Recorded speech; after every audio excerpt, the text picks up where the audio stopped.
Hey Year 5, it's Miss Poggio. I am going to be talking about Egyptian history today and specifically Egyptian gods and goddesses. Now these mustn't be confused with pharaohs, for example Tutankhamun or perhaps Cleopatra. Now we know that the Egyptians believed in over 2,000 gods and goddesses. So we know that religion played a really big part in the lives of the ancient Egyptians. Like many other early civilizations, ancient Egypt was polytheistic. So what that means is that they believed in more than one god. The ancient Egyptians also believed in the afterlife. To support that belief, the Egyptians developed elaborate burial practices to ensure that a person's body and soul remained together in the journey to the afterlife, and that was a big comfort to the people that were left behind or to people that they loved. Only about 100 of those gods were honoured on a big national level. The most important gods, they were inspiration for some of the most fabulous building projects in Egypt. Many pharaohs built large temples to honour their gods. These temples had large statues and gardens, memorials and a place to worship. Towns would sometimes have their own temples built to honour their own local gods. Some of the famous temples include the Luxor Temple and the temples of Ramesses and Nefertiti. The temples were believed to be the places where the gods and goddesses would live. Because of that, only priests and pharaohs or the queen or occasionally some members of the royal family were allowed inside these temples. Ordinary Egyptians could only really get as far as the gate. Inside the temples, people would make offerings, including things like beer, wine, meat, bread, incense. And they would take these as gifts to honour the gods. And they would also have festivals as well, so they'd like to have a big party. I found this really nice video that shows some of the statues and temples of ancient Egypt and the way that these gods were depicted. I'll just share it with you now. Let me share my screen. The first god that we come into contact with is Anubis, the Egyptian god of mummification in the afterlife, depicted as a muscular man with the head of a jackal and pointed ears. He's one of the oldest gods of Egypt, and his image is seen on the royal tombs of the first dynasty, including the tomb of King Tutankhamun. This powerful black canine was the protector of the dead and made sure they received their due rights and burial and stood by them in the afterlife to assist in their resurrection. The next Egyptian deity that we meet is Thoth, depicted as a man with the head of an ibis or an African bird, known for its long, pointy beak. Many times he's depicted writing, as he's the god of wisdom, writing, and hieroglyphics. Next is the sun god, Ra, the most important god of ancient Egyptians.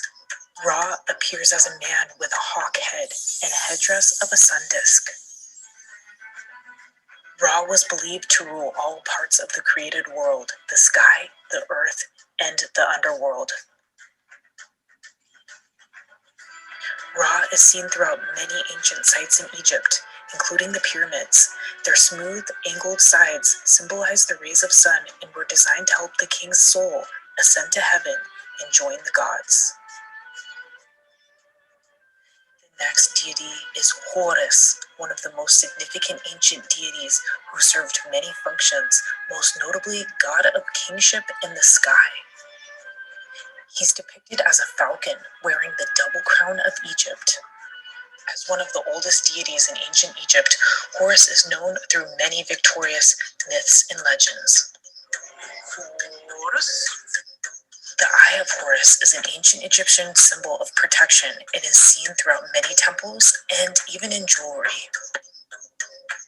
The next deity that we see is Sobek, depicted as a human with a crocodile head.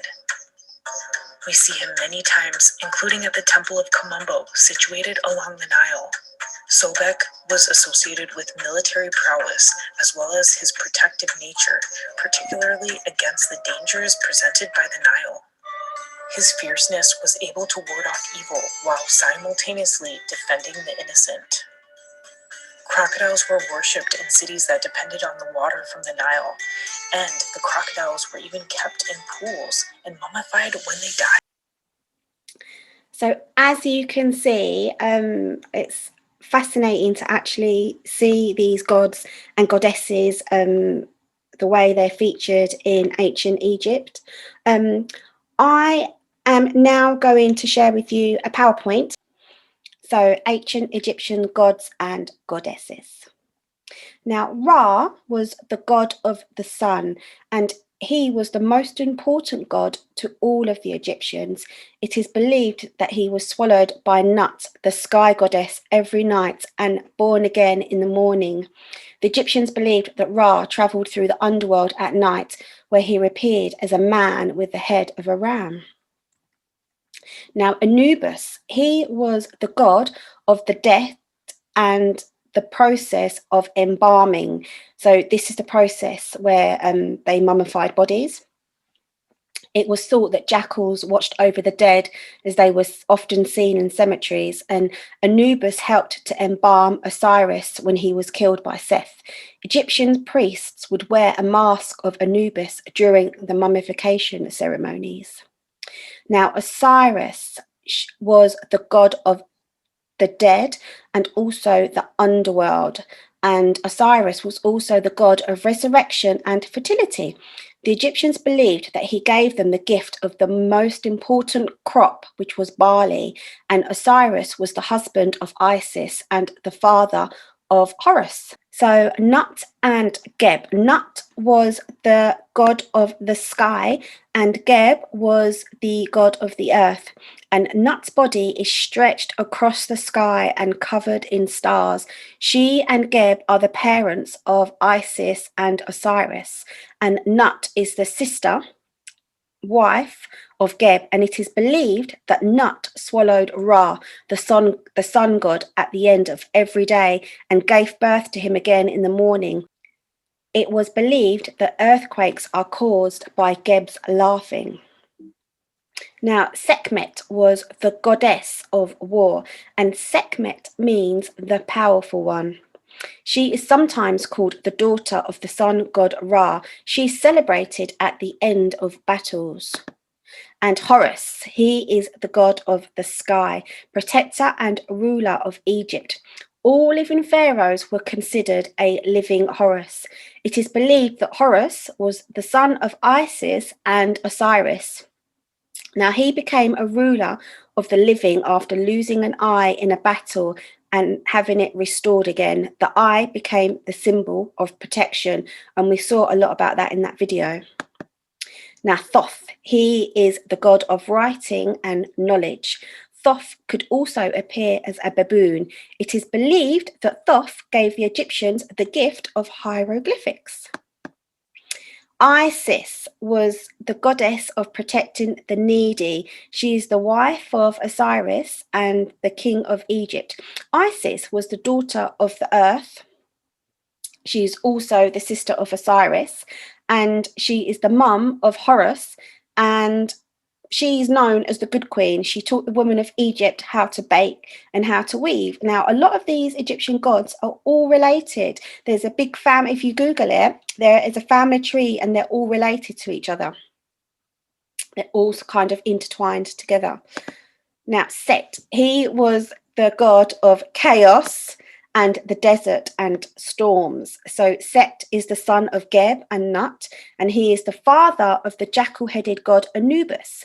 Now, he represented everything that threatened peace in ancient Egypt, such as war, disease, and destruction. He is seen as a strong and dangerous god, but not completely evil. He is the friend to the dead, helping them to rise to heaven on his special ladder. Now, the Egyptians believed if you didn't pray to your God enough, bad things would happen. So I guess people used to pray to Set a lot to try and restore peace to Egypt.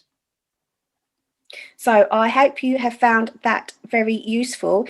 Today's activity is I would like you to fill in the fact file that I gave you in your learning packs, which looks like this.